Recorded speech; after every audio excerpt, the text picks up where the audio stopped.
தைப்பூச விரதத்தின் போது என்னென்ன மாற்றம் ஏற்படும் தெரியுமா? தைப்பூச விரதத்திற்கு மிகப்பெரிய சக்தி உண்டு.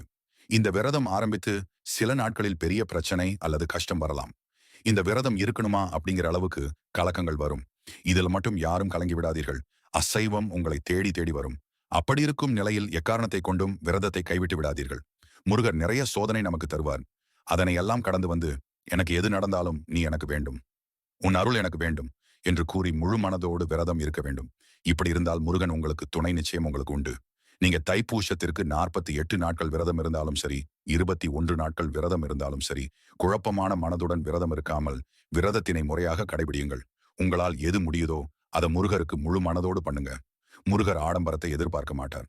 அவருக்கு உண்மையான பக்தராகி இருந்தாலே போதும்.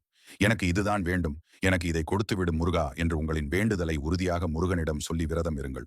உங்களுக்கு எது நன்மையோ அதனை தகுந்த நேரத்தில் நடந்தே தீரும். இந்த விரதம் உங்களுக்கு பலவிதமான நன்மைகளை அளிக்கும்.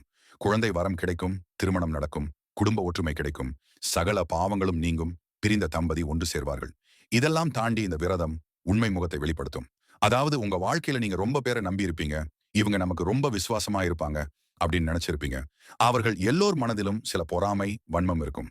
அப்படி இருக்கும் ஆட்களை இந்த விரத காலம் உங்களுக்கு அடையாளப்படுத்தும். அவர்களின் உண்மை முகத்தை உங்களுக்கு காட்டும். எனவே தைப்பூச விரதத்தினை முருகருக்கு உண்மையாக இருந்து முழு மனதோடும் நம்பிக்கையோடும் கடைபிடியுங்கள். உங்கள் வாழ்வில் நிச்சயம் நல்லதே நடக்கும்.